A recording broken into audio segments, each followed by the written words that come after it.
já é uma coisa inusitada, assim.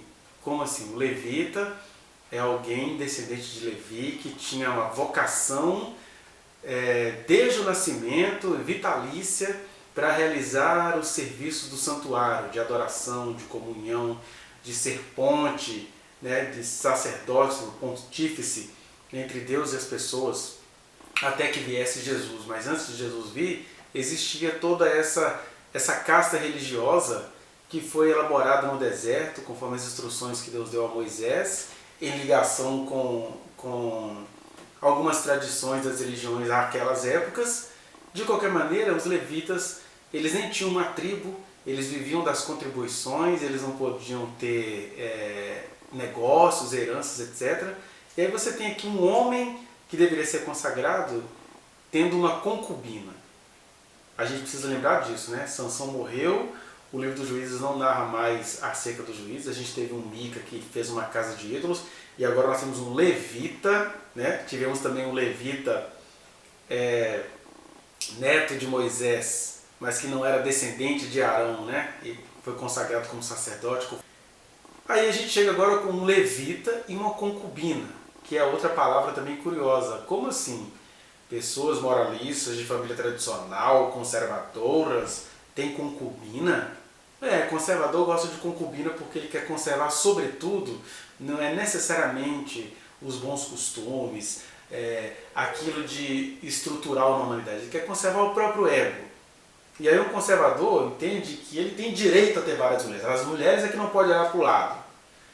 E a concubina, que é uma palavra que vem no latim, a palavra concubina vai vir de duas palavrinhas, né? A primeira é com e a segunda combere, que significa deitar-se com. Então concubina, originalmente, era uma mulher que os homens selecionavam para se deitar com ele, com algumas diferenças entre a concubina e a prostituta. Você tinha, por exemplo, quem eram as concubinas? Eram as mulheres com quem os homens se relacionavam que não eram titulares, não eram as esposas, mas as origens eram várias. A gente até viu isso no livro do Deuteronômio, que Israel tinha direito, quando vencesse um povo numa guerra, que era assim que as coisas funcionavam na época, os despojos incluíam mulheres e crianças. Então, essas mulheres adquiridas na guerra, elas eram concubinas. Outra coisa, geralmente os pais, quando casavam suas filhas, porque tudo da mulher era debaixo da autoridade do homem, era o patriarcado, o pai casava suas filhas, deixava elas levar as suas crias, ou criadas, né, as suas amas, as moças que cuidavam delas. E, em geral, o marido, então, casava-se com a moça e, por questões de variedade, de macheza, de manter a superioridade masculina, ele acabava pegando as concubinas, conforme a gente pode ver com o que aconteceu com o patriarca Abraão, né? Aí o do patriarca Abraão já era uma outra coisa. Às vezes a mulher titular era estéril, não ficava grávida. Mas como tinha uma hierarquia social, a mulher titular era vista como a mãe do filho que o homem teria com a concubina, então ela oferecia a concubina para ter filhos com seu marido, mas o filho era titularmente dela, né? As coisas não eram tão rígidas assim, porque a gente vai percebendo pela história bíblica, por exemplo, que Abraão ele se afeiçoou da Agar, que era a concubina egípcia que ele tinha. O Jacó ele teve lá as concubinas, que também serviu de disputa entre as irmãs, conforme eu meditei muito sobre isso com você na playlist de Josué. Então, ou seja, era violência sobre violência em relação às mulheres, era uma prática eterna, no sentido de tinha todo um sistema dominando a formação das feminilidades e tinha todo um aparato dentro delas mesmas, porque muito parecido com as castas, talvez a concubina pensasse mal dela mesma. Se eu sou servo dessa mulher é porque eu nasci para servir, né?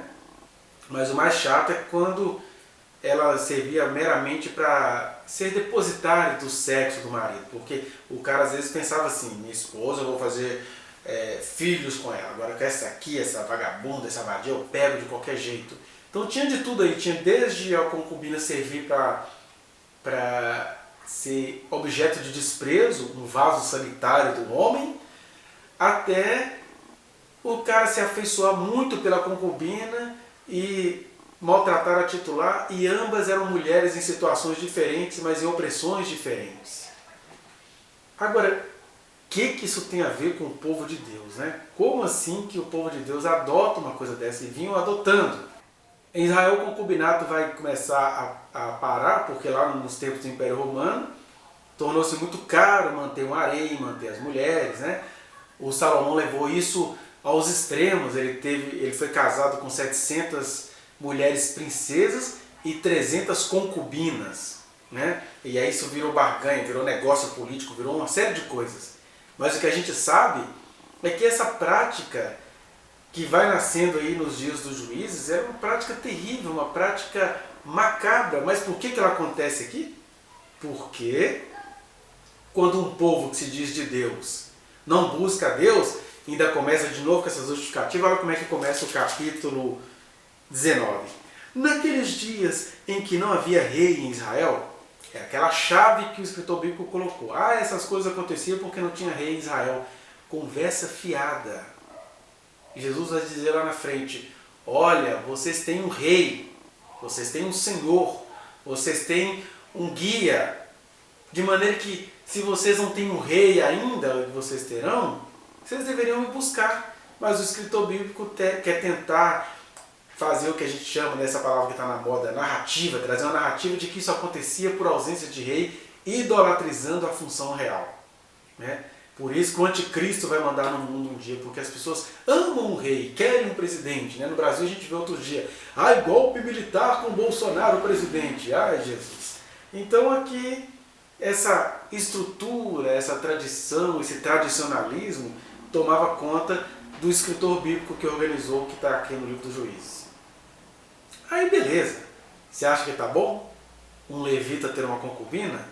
Vá no link que está aqui na descrição e acesse a reflexão na íntegra. Não se esqueça de dar o like nesse trechinho de vídeo, compartilhá-lo e se inscrever neste canal, apertar o sininho para você receber as notificações.